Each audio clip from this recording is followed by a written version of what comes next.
ഇത് കണ്ടു ഇപ്പം എല്ലാത്തിലും ഫസ്റ്റ് 1s² പിന്നെ 2s² എല്ലാത്തിലും വരുന്നത്. അപ്പോൾ ഈ 2p3 ഇവിടെ വരുന്നത് എന്താ, 2p5 ഇവിടെ വരുന്നത് എന്താണെന്നൊക്കെ ചിലപ്പോൾ നമുക്ക് അല്ലെങ്കിൽ 3p1 അവിടെ വന്നു. കാരണം ബാലൻസ് ഇല്ല എങ്കിൽ ഇപ്പോൾ 1s² അതുപോലെ 2s², 2 2 4 പിന്നെ 5 6 പിന്നെ 3 അല്ലേ 6 6 6 എഴുതാൻ പറ്റുള്ളൂ.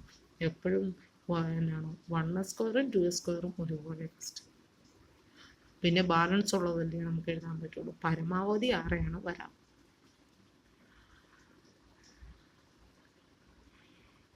അപ്പോൾ ഇവിടെ എന്നാണ് ബാക്കി 3 2 2 4 പിന്നെ 5 6 7 പിന്നെ 3 അല്ലേ ആകുള്ളൂ. അതാണ് അത് എഴുതി വെച്ചിരിക്കുന്നത്. ഇവിടെയാണെങ്കിലും 2 2 4 പിന്നെ പിന്നെ ബാക്കി 5 കൂടെ കൂട്ടുമ്പോഴാണല്ലോ 9. അപ്പോൾ അവിടെ 6 വരില്ല. ബാലൻസ് സംഖ്യ വരാത്തതുകൊണ്ടാണ് അങ്ങനെ വരുന്നത്.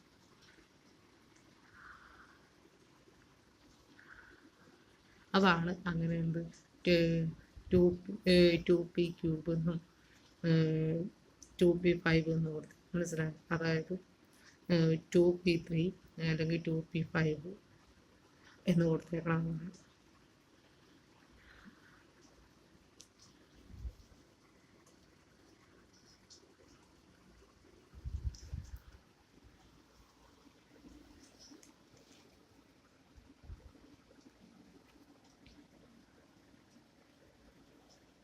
പിന്നെ K19 എന്ന് പറയുന്നതിൽ ഈ എന്നാണോ പൊട്ടാസ്യത്തിൻ്റെ ഷെല്ല് ക്രമത്തിലുള്ള ഇലക്ട്രോൺ വിന്യാസം എങ്ങനെ എഴുതുമ്പോൾ 2 8 8 1 അത് എങ്ങനെ ഇത് നമുക്കുണ്ടാവും. പക്ഷെ ഈ K19 എന്ന് പറഞ്ഞാൽ, അതായത് 19K എന്ന് പറയുമ്പോൾ അത് നമ്മൾ എന്തിൽ നോക്കി കണ്ടുപിടിക്കണം?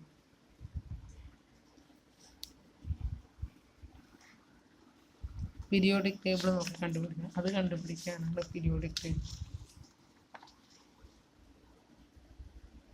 K90 കണ്ടോ എത്രയാന്ന് നോക്കി? 2 8 8.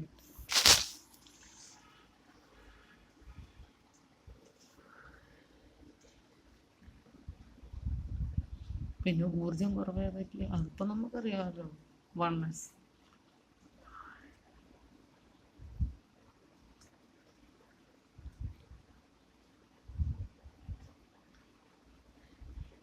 പിന്നെ എസ് എന്ന് പറയുമ്പോൾ ഷെല്ലാണ്. ഇതിൽ തന്നെ 3s അല്ലെങ്കിൽ 3p എന്നിങ്ങനെ ഇട്ട് വെച്ചിരിക്കുന്നത്. 3sൽ നിന്നാണ് 3pയിലേക്ക്. അതാണ് ഇങ്ങനെ ഇട്ട് വെച്ചത്. പിന്നെ ഇതിൽ കണ്ടു അതിൽ എത്ര 1s 2s അല്ലെങ്കിൽ 2p 3s പിന്നെ 3p 4s 4p 4s അങ്ങനെ. ഇപ്പോൾ 1s² 2s² എന്നാണ് 2p6 പിന്നെ 3s² പിന്നെ 3p6 4s².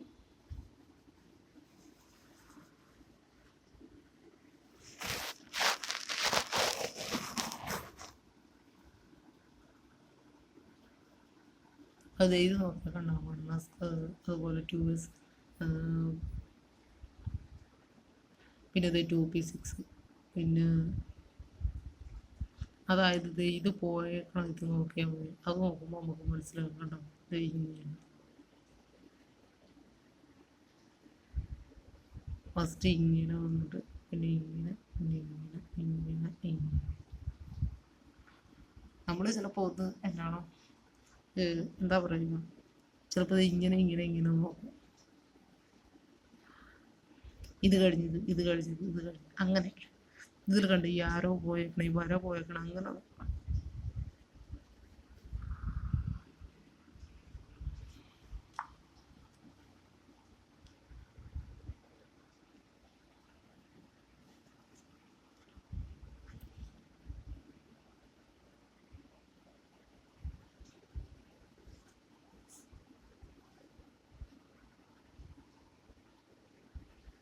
അപ്പം ഇത് 1 സ്ക്വയർ 2 സ്ക്വയർ 2p6 3 സ്ക്വയർ അതെ അതുപോലെ തന്നെ.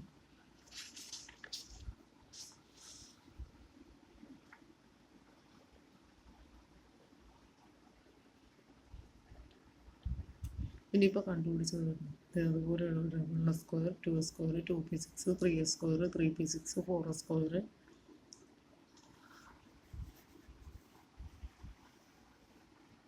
പിന്നെ സോഡിയത്തിൻ്റെ എണ്ണ എന്നൊക്കെ പോകുമ്പോൾ ഇഷ്ടം പോലെ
അപ്പോൾ ഇനിയും സബ്ഷെഡിൽ ഇലക്ട്രോൺ വിന്യാസം 1 സ്ക്വയർ 2 സ്ക്വയർ 2p6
ഇങ്ങനെയാണ് കെമിസ്ട്രി എന്ന് പറയുന്നത് സബ്ജക്റ്റ് പഠിക്കുന്നത്.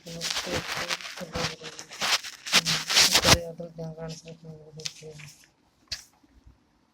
ഈ പീരിയോഡിക് ടേബിൾ എന്ന് പറഞ്ഞ ആവർത്തനപ്പട്ടികയാണ്. ചിലപ്പോൾ ഈ സംഖ്യ തന്നത് നമ്മളോട് ചിലപ്പോൾ എന്താണ് ഏതാണ് എഴുതാൻ പറയും. അതായത് ഇപ്പം ഇത് എന്നാണ് 2 8 8 1 സംഖ്യ തരുമ്പോൾ അതെന്നാ ഒരു കാൽസ്യം. ഇനി കാൽസ്യം എന്ന് വന്നിട്ട് അതിൻ്റെ ഇത് എഴുതാൻ പറഞ്ഞ അറ്റോമിക് നമ്പർ എഴുതാൻ പറഞ്ഞാൽ 2 8 8 അതുപോലെയാണ് എല്ലാം.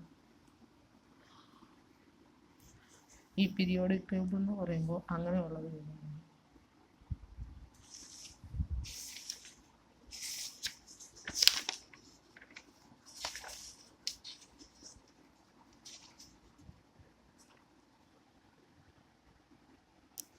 അതായത് കെമിസ്ട്രി എന്ന് പറയുന്ന ഒരു സബ്ജക്റ്റിൽ എന്താ പറയുക, ആ പാരഗ്രാഫിൽ തന്നെ അതുപോലെ തന്നെ എന്തെങ്കിലും പട്ടിക കൊടുത്താലോ അതുപോലെ എന്നാണോ ഓരോ സൈഡ് ഭാഗത്തെല്ലാമായിട്ട് എഴുതി വെച്ചിട്ടുണ്ട്.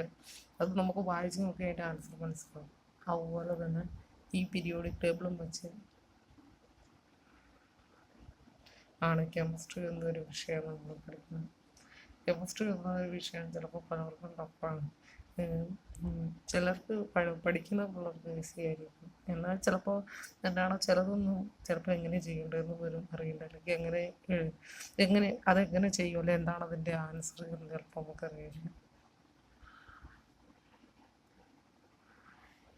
അതൊന്ന് ഇതുപോലെയുള്ള പാരഗ്രാഫ് പട്ടിക എന്തെങ്കിലും കൊടുത്തിട്ടായിരിക്കും. ഈ പട്ടിക എഴുതാനാണെങ്കിലും അല്ലെങ്കിൽ പാരഗ്രാഫ് നോക്കിയിട്ട് ക്വസ്റ്റ്യൻ ആൻസർ എഴുതാനാണെങ്കിലും ഒക്കെ ഉണ്ടാവും. അപ്പോൾ എന്താണ് പാരഗ്രാഫ് നോക്കിയാണ് എഴുതേണ്ടത്. ഓരോ സൈഡ് ഭാഗത്തും കൊടുത്തിട്ടുണ്ടാവും. പിന്നെ എന്തെങ്കിലും പട്ടിക തന്നു വെച്ചാൽ എന്തെങ്കിലും എഴുതാനാണ് ആ പട്ടിക ശ്രദ്ധിച്ച് നോക്കണം, അപ്പോഴേ മനസ്സിലാവും. അതുപോലെ തന്നെ ഈ പീരിയോഡിക് ടേബിളും വെച്ചാണ് കെമിസ്ട്രി എന്ന് പറയുന്ന വിഷയം നമ്മൾ പഠിക്കുന്നത്. ഈ പറയുന്ന ഫിസിക്സ് ആയാലും ബയോളജി ആയാലും അങ്ങനെയൊക്കെ തന്നെയാണ്. ബയോളജിയിലും ഫിസിക്സിലും പീരിയോഡിക് ടേബിൾ ഒന്നുമില്ല. കുറച്ച് പാരഗ്രാഫോ പട്ടികയോ അല്ലെങ്കിൽ എന്തിൻ്റെങ്കിലും പടമോ അതിൽ കുറച്ച് എഴുതിയൊക്കെ വെച്ചിട്ട് ചിലപ്പോൾ നമ്മളോട് എന്തെങ്കിലും ക്വസ്റ്റ്യൻ ആൻസറോ എന്തെങ്കിലും അല്ലെങ്കിൽ എന്തെങ്കിലും പട്ടിക വേറെ പൂർത്തിയാക്കാനായിരിക്കുന്നത്. പക്ഷെ നമ്മൾ എന്താണോ അതെങ്ങനെ ചെയ്യേണ്ടത് പോലും നമുക്കറിയില്ല. അപ്പോൾ തന്നെ ഞാൻ പറഞ്ഞില്ല, ഇപ്പോൾ ഒരു ക്വസ്റ്റ്യൻ തന്നാൽ അതിൻ്റെ തൊട്ട് മുകളിൽ പാരഗ്രാഫ് കൊണ്ട് അത് വായിച്ചു നോക്കണം, അപ്പോൾ മനസ്സിലാവും.